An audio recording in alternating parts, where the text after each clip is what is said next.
大家早晨，好開心有機會分享。上一次嚟呢係2019年，我同 Watoto 兒童合唱團喺呢度嘅。咁呢，大家諗起 Watoto 就諗起唱歌跳舞啦，咁好開心啦。今日呢，我哋就帶咗我哋嘅長大咗嘅小朋友嚟，咁佢兩個咧都係細個嘅時候咧，就因為Watoto咧開始生命咧唔同咗啦。今日咧佢哋會分享佢哋嘅見證，咁咧就我亦都希望咧一陣咧你哋完咗崇拜之後咧過去了解下多啲我哋嘅婦女啊同埋小朋友嘅需要。Now let's have another round of applause to our guests. Yeah, all the way from Uganda. Thank you. Thank you. Thank you so much. Ngosai. Yes. Joel. 請問呢，有冇邊位弟兄姊妹係需要係粵語即時傳譯嘅，聽耳機嘅？請你舉舉手嚇。係好，我哋請司事咧派出耳機俾係有呢度需要兩個，係中間嚇，左邊呢度都有嚇。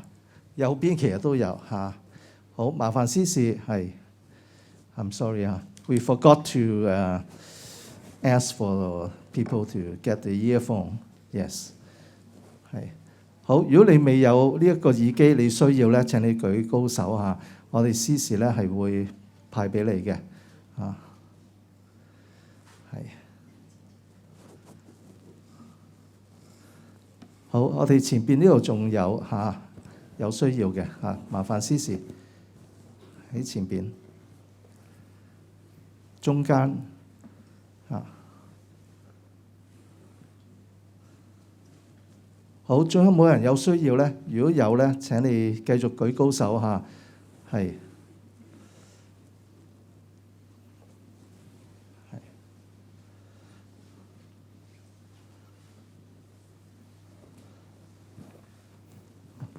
Okay, thank you very much. Sorry to take up your time. Yeah. Thank you. Ngosai. I'm learning some Cantonese. And I've learned a few words. One of them is Ngosai. The other one is Mohahe.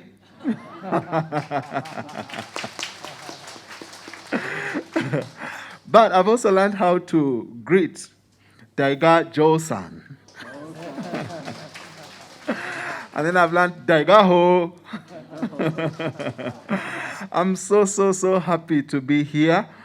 This is my friend Dennis, and he's going to come a bit back later, and he will also talk to us. I'm so excited to be here. Actually, I have a Chinese name. I just got one a few days ago, because my name is Joel Sekaja.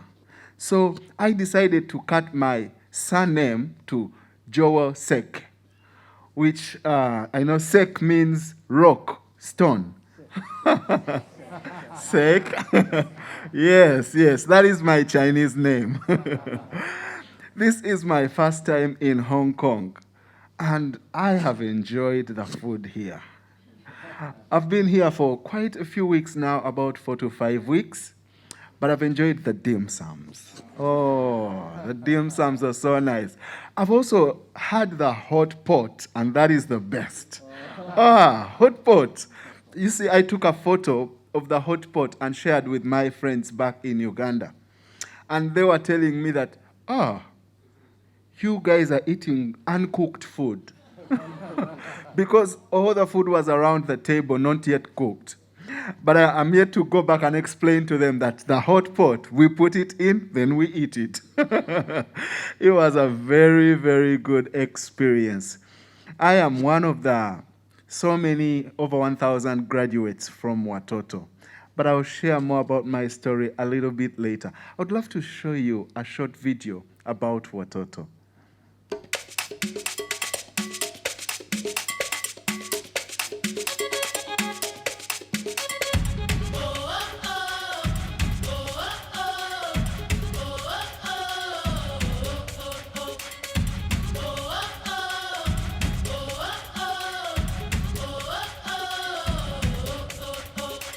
Give thanks to the Lord, for He is good. His love endures.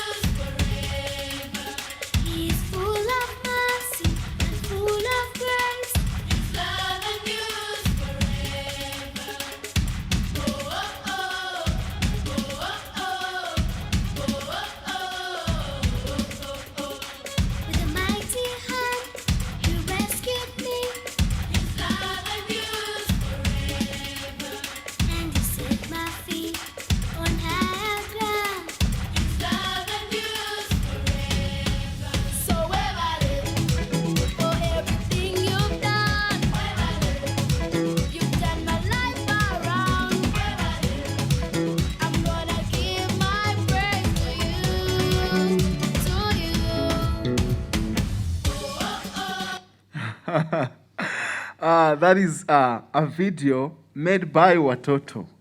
Actually, the song was done by our Watoto children. And it just talks about the culture in Uganda. We love to eat, we love to sing, we love to dance. And you saw some of our foods there, the fruits, the meat. We love to eat food. But I've found that here you eat more than us. In fact, I've added 4 more kilograms since I came here. So I hope when I go back to Uganda, I can do some exercise and become a little bit smaller because I've eaten a lot of food here. We have been going to so many schools here in Hong Kong, but the children think that Africa is one country and that Nigeria is the capital. So we have been trying to correct them and tell them, no, Africa is actually a continent and with over 60 countries, over 50 countries, and we come from Uganda. I don't have it here, but Uganda is right in the east of Africa. It's quite a big country, over 260 times bigger than Hong Kong. Very, very big country. And we love people. It's a good place. Has anyone been to Africa before? Quite many people. To Uganda? No. Not yet. Okay. But that's where we come from. And that is our capital at night, Kampala. Very bright. But in the day, it's not as beautiful as it looks in the night. The night has so many beautiful lights because in the day we have a lot of traffic. So many cars. We don't have so many traffic lights to allow people to cross the road, so you have to find your way on the other side. And we use a lot of the motorbikes for transport. We call it border, the motorbikes. Those carry anything. They are like your MTR. They can take you places. But in your MTR, you can't put a cow. Our MTR, we can carry a cow. Yes, please visit Uganda. But when you visit, don't use that MTR. We'll show you another MTR to use. That one is not so safe.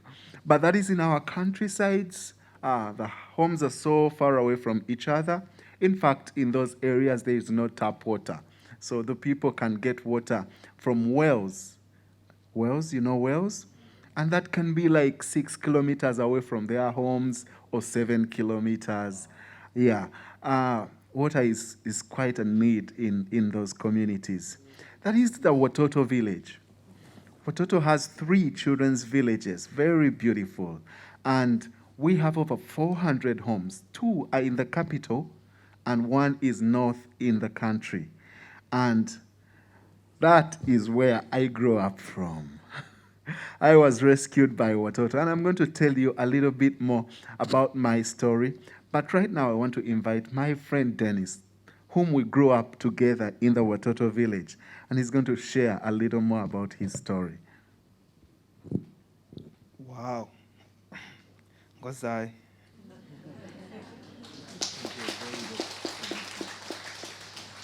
I'm so happy to be here. I've also added some kilograms. Wow. At first I struggled to tell my story because in my story there is a lot of time I missed food and it is hard to explain to people in Hong Kong. However, I'm so happy to be here in the second time. My first time was in 2018 when I got an opportunity to study sports injury management for a short course in Chinese University of Hong Kong. I'm a football coach back in Uganda. I give leadership to the soccer program in Watoto Sports Academy.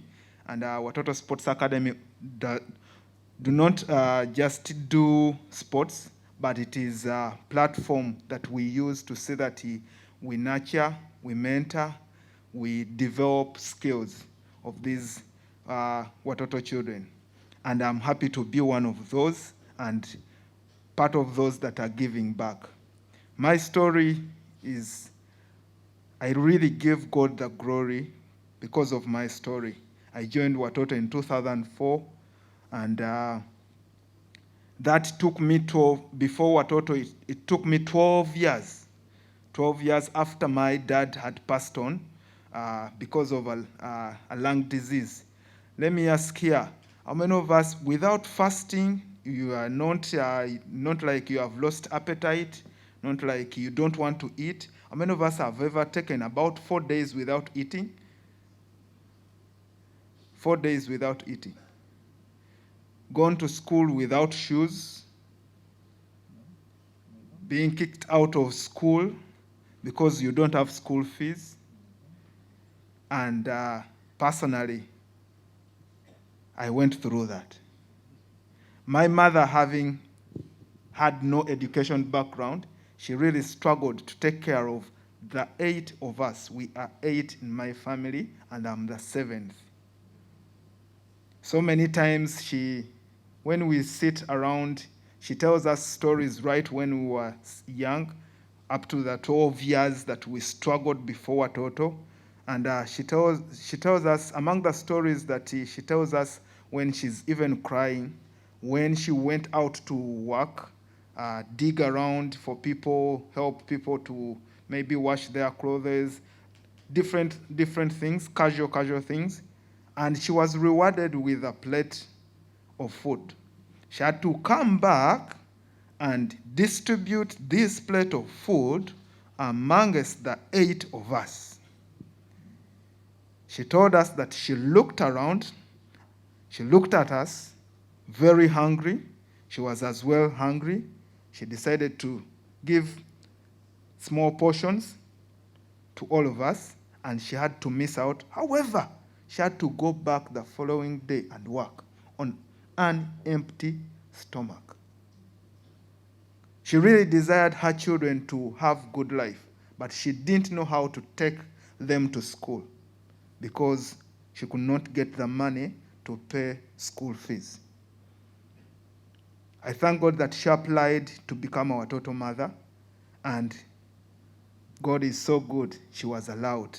Not only that, she was told to come with 2 of her biological children. My sister and I joined the Watoto family in 2004. Oh, friends, they tell me that I will see heaven when I die, but I think for me I saw heaven on earth on that day, because they really gave us, one, a home where to stay. They gave us food, and food in abundance. In fact, I had to ask my mom, are we the ones that are going to distribute this food to the rest? She was like, no, all this food belongs to you. And I was like, I looked around. I thought I was sleeping. I thought I was dreaming. I had to tap myself, wake up, wake up, wake up. It was real. Everything was real. To make matters more interesting, going to school, my first time to put on shoes, the whole week at school, I was not studying, honestly. I was just looking at my shoe. Just looking at my shoe. Every time I could clean it, because it was a new life. I really thank God. I had to, after campus, I studied. I went and did information technology at university, and I chose to come back to the Watoto family to see that I give back to the Watoto children through sports. That's why I became a Watoto coach.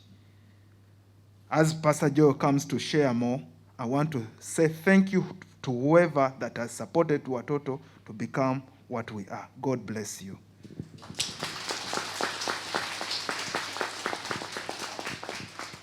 God has been absolutely amazing in our lives. And what Dennis has shared is so true, even in my life. Our stories are different, but through Watoto, God changed our stories. I remember when I was just 9 years, My father died because of AIDS. That was traumatic. That was so ugly for us. I remember my mother at that time, and I was still a little boy, she struggled to take care of us. We were just four siblings, all of us, four children all together. My big brother is not in the photo. I am the one that is smiling a lot in the photo on the other side. And on the other side, it's my brother Joshua. In the middle, it's my sister.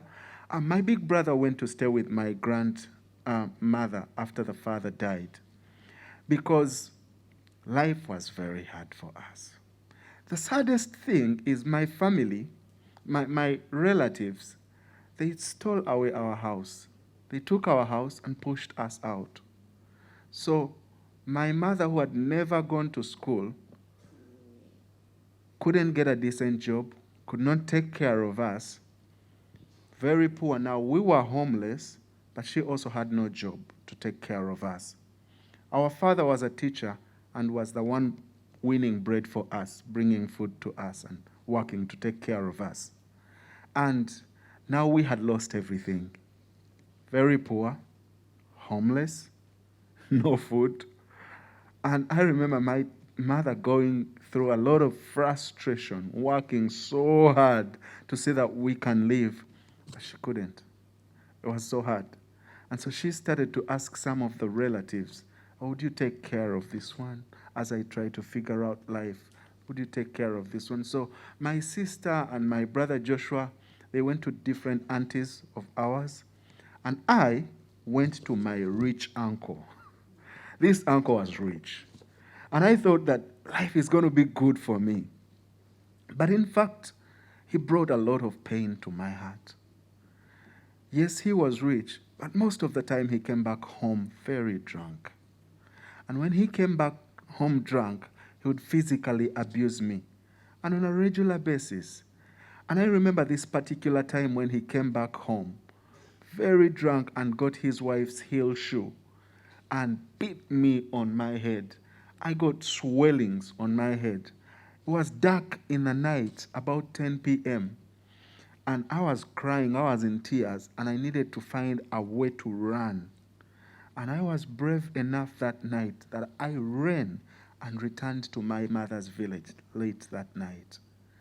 I went back to my mom knowing that she's not capable of taking care of me, but at least I knew she was not going to hurt me. I knew she was going to work hard to see how we can survive, but I was safer with her. My mother, at that time, she was working at a hotel, and her job was to do laundry, clean the rooms, wash the towels, wash the bed sheets. But there was no washing machine in that hotel.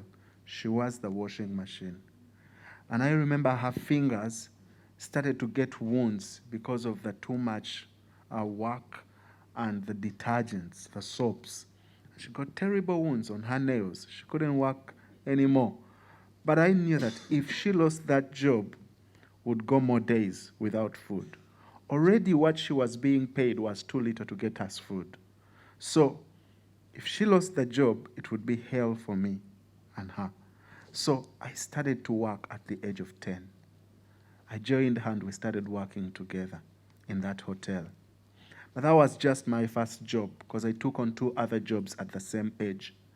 I started collecting water for the people in the neighborhoods, the areas that I showed you that don't have water.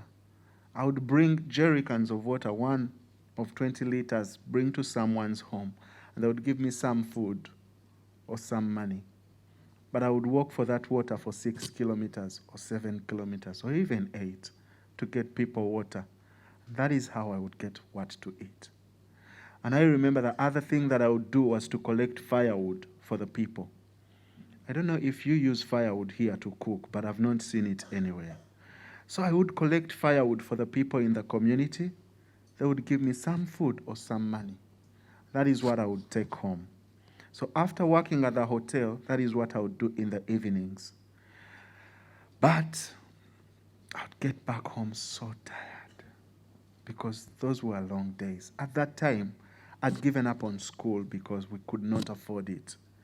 And I remember I used to share a bed with my mother in her family house where they were all staying, over 20 people in one house. Everyone figures out how they find food, how they live. And I would be in bed with her and I would cry. And I would ask her very tough questions that she could not answer. I used to ask her, why did God choose our father to die when we were such young children? Why would a loving God do that to us? I was so heartbroken. I was so bitter. I was so angry. But I remember, even in that frustration, because I knew, much as no one told me I had heard, I started to still pray to the same God and say, God, now take care of us. Remember our suffering. See our suffering and rescue us. I remember my mother, that time she joined our Watoto cell group, a few people from Watoto who used to pray together. And the people started to see that we were really going through hard times. So they told her, why don't you apply to become our Watoto mother? Our Watoto mother takes care of 8 children in the Watoto house, the homes that I showed you. And so my mother applied to become our Watoto mother. And thank God, she was accepted. Normally, the women they accept are widows or very poor women that have been abandoned by their husbands. So she was accepted. And I was excited. I was like, so when she goes to work and she stays in Watoto, she'll get some money and send to me so that I can eat or even go to school. But actually, same thing happened for Dennis. Watoto told her, you can come with 2 of your biological children. So Joshua and I joined her at Watoto. We were welcomed into the Watoto family. We got everything, food to eat. I stopped sharing a bed with my mother. That was at the age of 12 in 2007. And I got my own bed. We had food to eat. I, in a long time, was able to eat a plate of food that I've not worked for. That was miraculous. And I thank God for that. I was more excited about the food more than the education because food was very hard to get. And much as I had given up on education, I still went to school. And the most important thing for me was, in Watoto, I was introduced to Jesus. And I accepted him as my Lord and Savior. In fact, I started to pray that he shows me his purpose for my life so that I can serve him more. And even when I went to university, I actually went to the second best university in Africa. It is in Uganda called Makerere. And I started and graduated with a bachelor's in finance. My brother graduated with a bachelor's in public health sciences. But when I was at university, I used to go back to the Watoto village to serve the children in the children's ministry. Many of these children have different backgrounds. Some of them have been abandoned. Some of them have been orphaned, totally orphaned. Some of them have been abused in their homes, and police has called on to Watoto to come to rescue. Some of the babies we have rescued in our baby Watoto, their mothers died during childbirth. Some of them, their parents are in prison. Different stories of brokenness. And after I graduated, I felt I wanted to go and be a pastor, be an encouragement, a living testimony to those children. So God opened that door for me, and that is what I do right now, children's pastor to over 400 boys and girls in one of the Watoto villages. And every time, I encourage them that God has great plans for them. That God who saw them suffering and rescued them, the way he rescued me, he has good plans for them. And he's not about to give up on them. He's going to take care of them until he sees his purpose in their lives come true. And I've seen many of them grow up, and I'm seeing many of them still growing up. And we keep encouraging them, counseling them. Same questions like I had. Where is my father? Where is my mother? Why did this happen to me? But through counseling and discipleship, we are able to help them and God heals their hearts. But I'm so privileged to do the pastoral work in Watoto, encourage children. In fact, in that photo, I went above and asked many other Watoto graduates, and we donated a lot of food during the pandemic, over 3,000 kilograms to the Watoto children. And we also go to communities and share stuff with other poor children, because Watoto can't rescue all of them, much as we have a lot of poverty in my country. And I speak hope in children, to children in schools and in my community. God changed my life, and now He is using me because of someone who sponsored me when I was in Watoto. And today, I am also a sponsor of Watoto. In fact, I sponsor a little boy called Musa. He's now 14 years.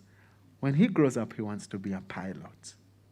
And I know God will help him become what He wants him to be. In Watoto, I grew up in a loving family where I wasn't abused like in my uncle's family. And I want to become a better man. I want to see my children grow up in a loving family. In fact, I just proposed to my fiancée a few weeks back before I came to Hong Kong. And she said yes to me. So I'm going to marry her when I go back to Uganda this year in April. And I hope I'm going to be a better husband and a better father and a beautiful family out of us, because God has transformed us. She was also rescued by Watoto.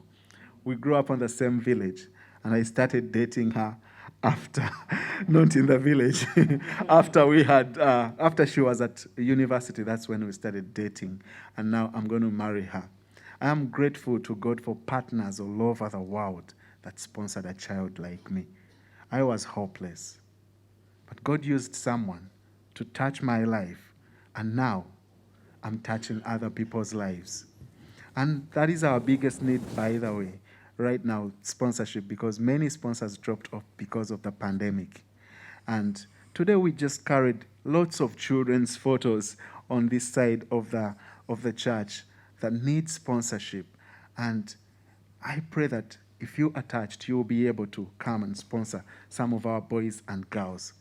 And I want you to see a little girl take you on a tour on our Watoto village. Some people ask, what is Watoto? Well, it's made up of 3 villages where they raise over 3,000 future leaders. Future leaders like me. This is my home. That's my sister. Santi? Thanks, Mommy. We receive everything we need, so one day we can live our dream. Hey, Faith. Patient. Education. She's right. Medical care. And most of all, have a church where we celebrate grace. And we can have community. You missed this part. Oh yeah, we rescued babies. I was a baby here just like you. Watoto is a lot of things. But it's nothing without your own love and support. Haitian. Hi, Faith. Haitian. Hey, Faith. Our God is coming up soon. You're gonna love. Hope to see you in Uganda. Thank you so much. That is our Watoto baby Watoto. And by the way, one of the children that was rescued by Watoto, when she was a baby, she was trashed at a rubbish heap. And dark in the night, the dogs came at their pit trying to look for food, and they uncovered her in the rubbish. There was a stranger passing by the road and heard a sound of this crying baby, and came and picked up the baby, took the baby to the police, and the police called us to come to rescue. This baby right now is growing up in one of our children's village, and she's going to become a great leader of Uganda. I want to thank every partner here that has supported Watoto. Thank you so, so much. May God bless you.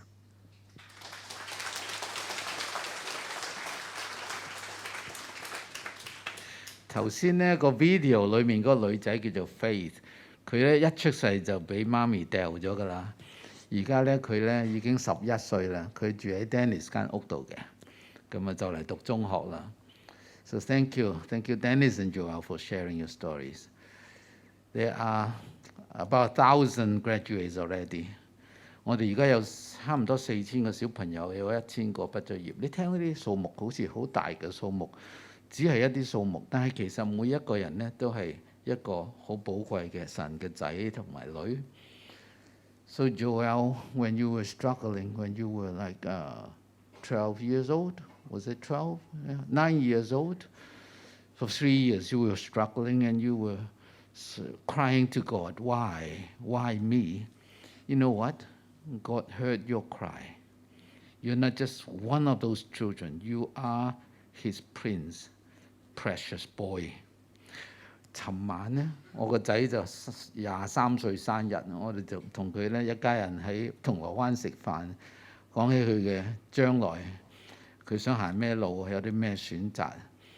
呢個仔呢係我最寶貴嘅仔女其中一個。佢唔係一個數目，唔係即係其中一個青年人。每一個屬於你嘅仔女都係咁寶貴。每一個喺患難困苦裏面呼求神嘅，都係神寶貴嘅仔女。而神唔會忽略佢哋。天父一路都呼喚緊佢嘅教會以色列民，基督嘅身體去回應、去關顧呢個世界最缺乏需要嘅人。而呢啲人呢，每一個都係好寶貴。Watoto 就係咁樣幫助好多 BB 啦。我哋已經救咗超過1700個 BB。我再講呢啲係人嚟嘅，每一個都係好寶貴。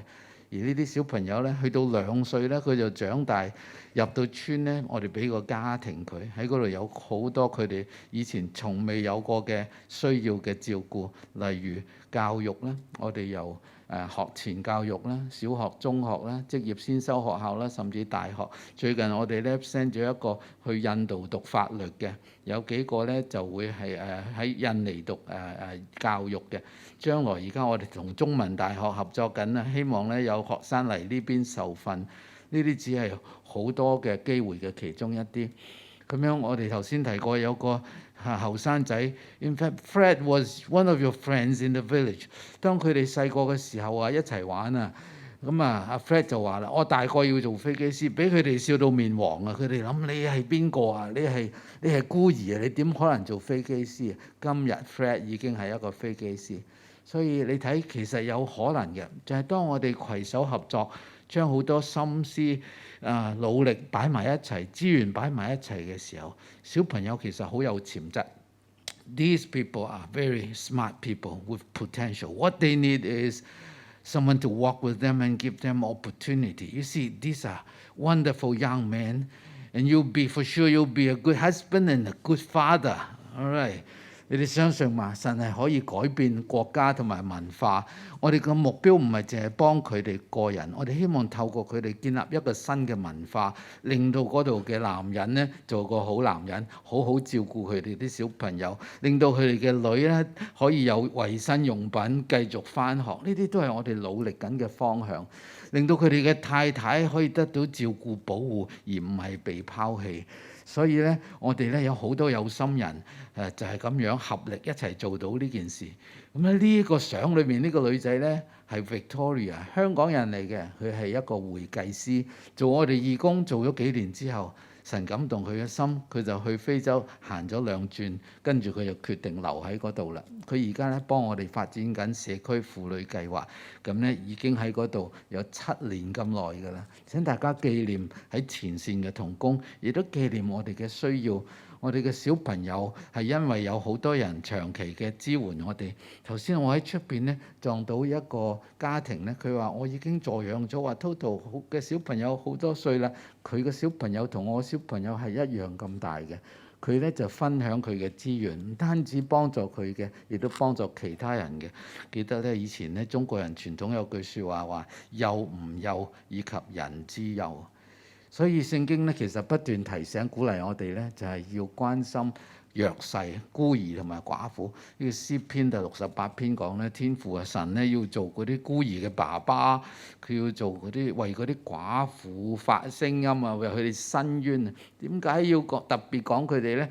咁啊去到雅各書第1章27節講，真正嘅神體嘅敬虔就係看顧患難中嘅孤兒寡婦。似乎神呢經常提醒我哋要照顧孤兒寡婦。其實道理好簡單嘅咋，就係因為佢哋係最被忽略嘅、最被剝削嘅、最冇希望、最痛苦嘅。而呢啲每一個都係神嘅寶貴嘅仔女嚟嘅。透過你同我付出少少呢，我哋可以一個幫助一個。所以你諗下，如果人人喐呢，就喐到好多嘢噶咯喎。我有一個朋友，我真係佩服佢啦。佢喺 Facebook 成日分享佢啲家庭照嘅。佢同佢太太呢都係美國人嚟嘅，白種人嚟嘅。佢啲仔女唔似佢哋嘅喎，每一個都係亞洲人嚟嘅喎。你知道點解嘛？都係收養翻嚟嘅。我有另一個朋友係鬼佬嚟嘅，老婆呢係香港人，佢有自己嘅寶貴嘅仔女，跟住影相呢多咗個噶咯。我成日都睇點解多咗個，睇個樣呢好明顯呢係一個弱智嘅小朋友，係一個中國人嚟嘅。你睇好多人喺外國咧，西方世界好多人都分享自己嘅家庭、自己嘅愛心，令到其他人得到幫助。你未必一定要幫1000個、500個，你幫到一個就係已經好大幫助啦。所以今日呢，我好感恩有機會再一次翻嚟講福。我亦都預告呢，今年年尾呢，Watoto兒童合唱團將會有可能呢再次出嚟探訪啦。希望到時呢有機會見到大家啦。咁我今日嘅分享呢就到呢度。我鼓勵大家參與Watoto嘅助養計劃。如果你想了解多啲呢，一陣出邊呢就有一個我哋嘅助養攤位啦，同埋我哋嘅婦女嘅手作呢。請大家透過呢個幫助改變弱勢朋友嘅生命。Thank you。